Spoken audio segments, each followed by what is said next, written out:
In this video, we are going to discuss about monostable multivibrator using IC555.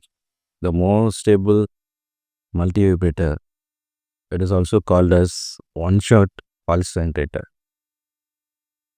Here, the sequence of the events start when a negative ongoing trigger pulse is applied to the trigger comparator 2. So you can see the trigger input applied at the second pin.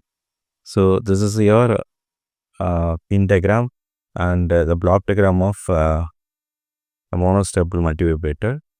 So you can see I'm going to apply a negative trigger pulse which is below the 1/3 VCC.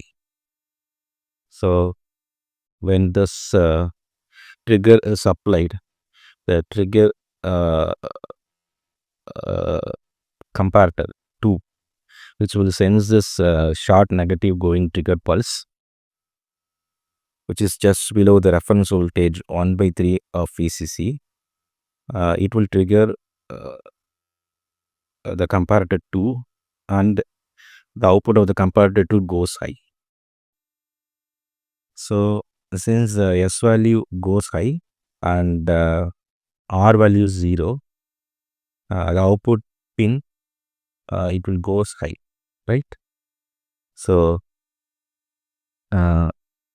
this is what I have given this one.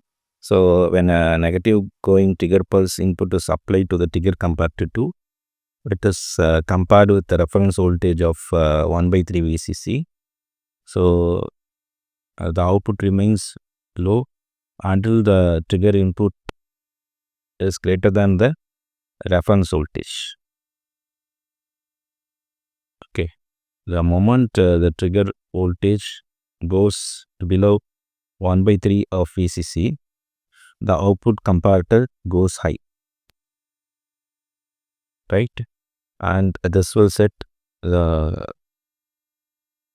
flip-flop. So the output pin 3 will become high. Since the set value is 1, the output goes high. Okay. So you know that the Q bar output is given to the input for the base for the discharge transistor. So the discharge transistor is turned off and the capacitor, since the discharge path is turned off, the capacitance will begin to charge, right? And the capacitor's voltage, so this is what I have shown in this diagram. So it will charge and the voltage across the capacitance, it rises exponentially. So you can see that pin also it is given to the threshold voltage pin at 6. So the sixth pin is connected to the comparator 1 input, right? Here the reference voltage is 2/3 of VCC. So till that one the output will remain high, right? So whenever the capacitance reaches or it is more than the 2/3 of VCC, you can see the reset pin becomes 1, right? So the reset pin become 1 and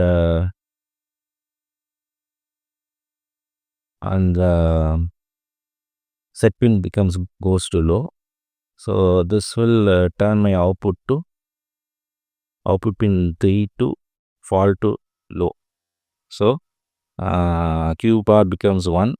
So Q bar, since it is 1, it will make my discharge transistor to turn on.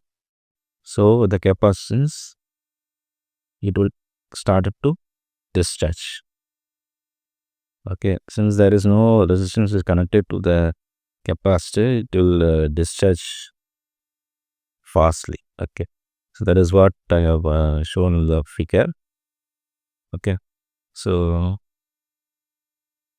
the instant at which the threshold voltage, which is nothing but the voltage across the capacitance, become more than the reference voltage, the output of the comparator 1 goes high. This will reset the flip-flop, and hence the output at the pin 3 will fall to low. The output return to its stable state as the output is low. The discharge transistor is driven to saturation, and the capacitance will completely discharge. So hence it is noted that the output at the pin 3 is low at start.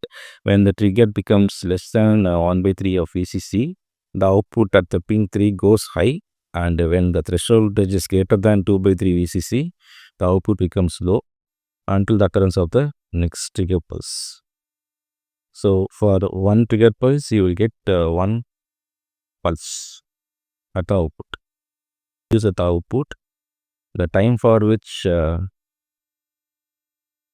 output stays high or the width of the rectangular pulse is controlled by the time in circuit, that is charging time of the capacitors, which also depends on the time constants RC. Okay, so T on is my pulse phase. So we know that the voltage across the capacitance it will rise as exponentially. Hence the equation for the capacitance Vc of t can be written as V final plus V initial minus V final into e power minus t divided by RC. So here I can see the diagram. The initial voltage of the capacitance is 0. So if I and the final voltage it tend to reach is VCC. So I can write the Vc is equal to VCC into 1 minus e power minus t divided by RC. So you can see the diagram, the capacitance it will reach as 2 by 3 of VCC. So you substitute the Vc value is equal to 2 by 3 of VCC. So here the VCC get cancelled out, and if you bring that 2 by 3 to the right hand side, you will get e power minus t divided by RC is equal to 1 by 3. So if I take ln on both sides, minus t divided by RC is equal to ln 1 by 3. So so I can write minus t divided by RC is equal to minus 1.098. So I can write T is equal to 1.098 RC. That is approximately equal to 1.1 RC. Of the monostable multivibrator, it was used as a timer, right? And it was used to generate a pulse signal, and it also used as a frequency divider, and it is used for the pulse width modulation. Then linear ramp generator, it is also used for pulse position modulation, and it can be used as a Wilson pulse detector, and it also used for LED and lamp flashes. It can be also used for alarm and tone generation, etc.